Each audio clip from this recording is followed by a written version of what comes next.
Olá, este é o canal Meu Mundo Autista e esse é o Alexandre Soledade. Muito obrigado por você estar aí mais uma vez.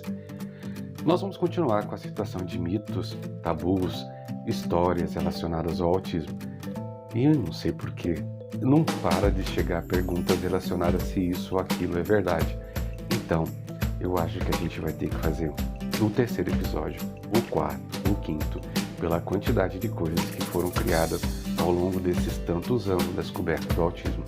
Mas, uma hora a gente chega até o final, quando de repente a última pessoa parar de contar uma história que não é verdadeira. E eu tenho certeza que você vai gostar de saber sobre situações ligadas à personalidade da pessoa autista. Então, sem mais delongas, vamos lá!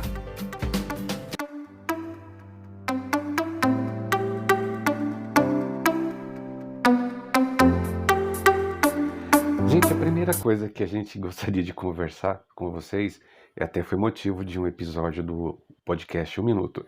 Vocês devem ter visto que nós temos essa programação de 1 minuto. É tentar enxugar uma determinada situação o máximo possível, porque muita gente não tem pacote de dados, muita gente não tem tempo, então surgiu 1 minuto. Então você em 1 minuto recebe a informação. Então, o autista mente. Gente, primeiro você precisa entender o que é o processo da mentira. Há afirmativas neurológicas que para você mentir, você tem que pensar mais do que falar a verdade. Então é meio estranho e contraditório, porque, de fato, mentir reflete que você é uma pessoa inteligente. Entenda, mentir é um processo intelectual e não do caráter da pessoa. A mentira reflete que você foge da verdade, ou você tem um mecanismo do ego muito assoberbado em que você o tempo inteiro nega, tenta escampar a fantasia. Procura uma psicóloga, ela vai explicar para você bem esses lances do mecanismo do ego. Essa semana, inclusive, conversamos, né, com a Michelle Filippo. Michelle, obrigado. E quando você fala da mentira, você fala assim, sim, o autista mente. Ele pode mentir e mente com qualidade, mas tem um problema. Ele ou ela não consegue sustentar a mentira. Por quê? Porque é contra a racionalidade. Então, se você tem intimidade com essa pessoa autista e você pergunta para ele ou para ela, talvez ele minta. Isso é muito comum na escola, tá, professor? De repente você pergunta uma coisa na escola, quem descobriu o Brasil? Dilma Rousseff, Fernando Henrique Cardoso. Você pode ouvir essas respostas, porque, na verdade, ele está tentando fugir, sabendo que você vai parar de perguntar se ele der qualquer resposta. Mas ele sabiamente está fugindo. Mas se você insistir, você tem certeza disso, ele vai dar provavelmente a resposta verdadeira. Então esse mito foi por terra. A segunda coisa que nos perguntaram foi se a pessoa que não verbal, ela entende o que a gente fala. Pois é, e aí?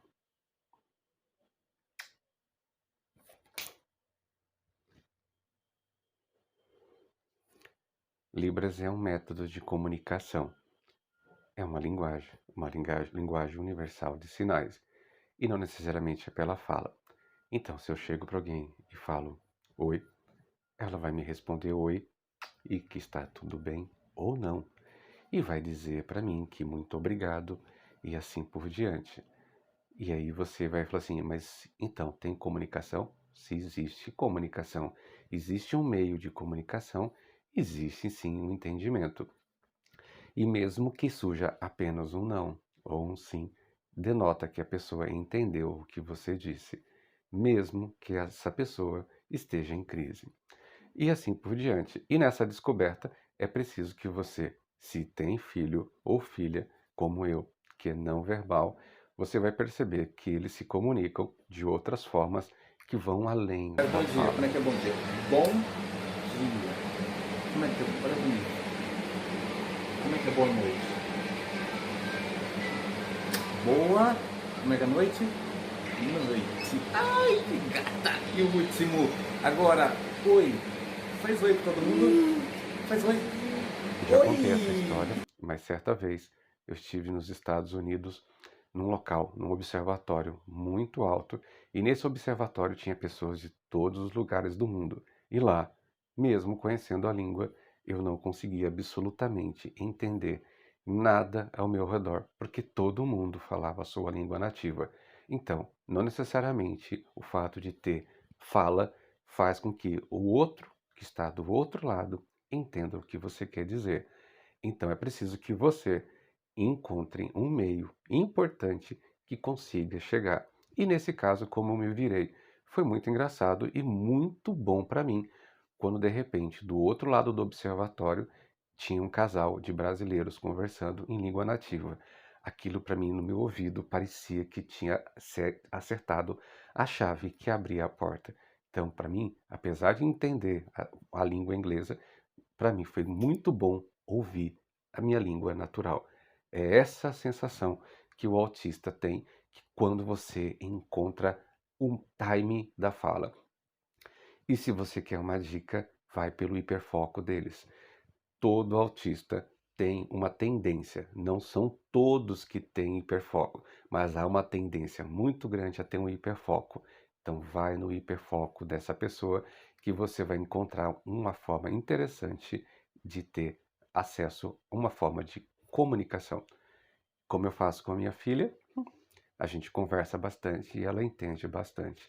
E nós temos vários sinais que são associados à minha face que representam o que eu quero fazer, como por exemplo, eu preciso falar muito com você. E ela pode estar do outro lado da sala sem eu precisar gritar para ter reflexos sensoriais. Então ela faz assim, sabendo que eu preciso falar com ela e ela vem buscar. Fica essa dica e respondido então, né? Então, eles entendem muito bem o que você está dizendo, mesmo que não haja comunicação efetiva. Tudo bem? Outra história que chegou para a gente é a respeito da vitamina D.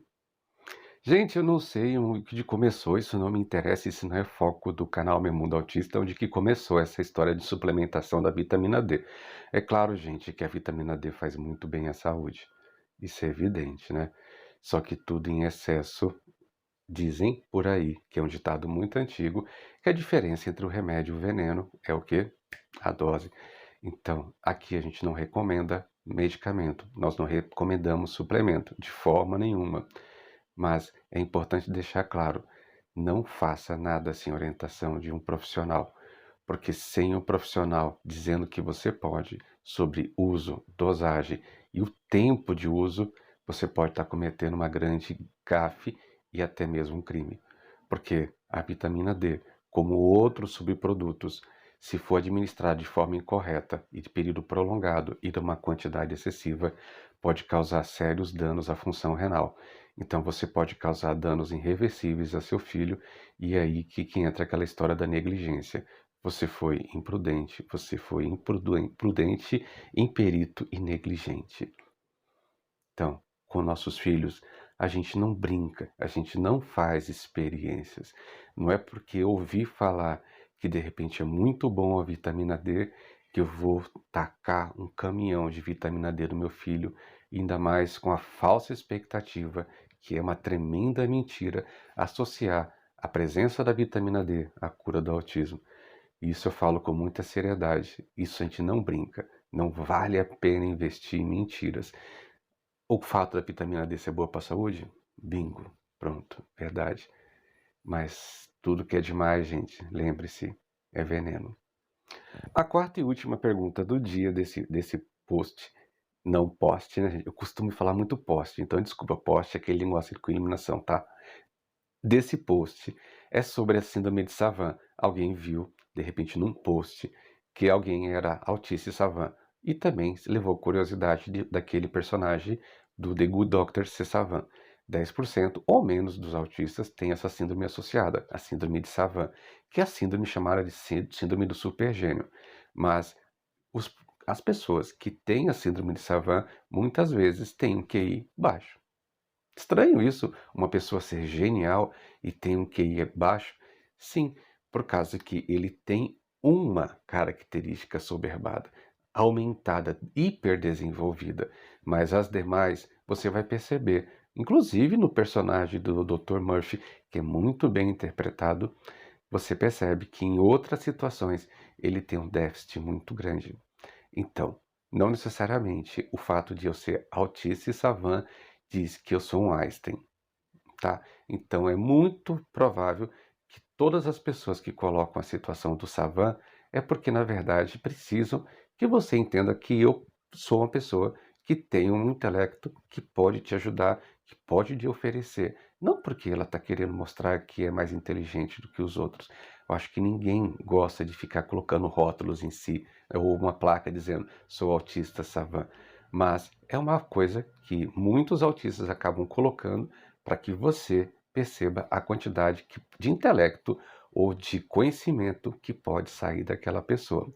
Mas quanto a ser genial, fica a dica. Muitos pais acabam procurando, a primeira coisa que procura na internet são autistas famosos, para poder justificar e explicar para as pessoas o que seu filho ou sua filha tem. Olha, meu filho tem o que Einstein tem, meu filho tem o que Mozart tem.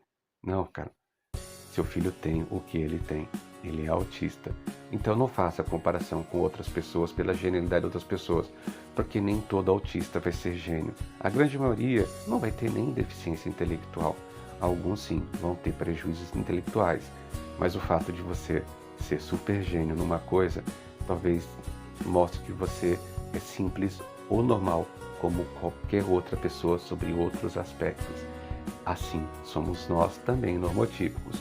O normotípico também pode fazer doutorado numa determinada área, mestrado numa outra área, saber tudo num determinado assunto e não saber trocar uma lâmpada em casa. Fica a dica, essa é a especificidade do conhecimento. Podemos saber tudo sobre algumas coisas e absolutamente nada sobre outras. E isso é totalmente natural. Tá bom? Até mais, até a próxima.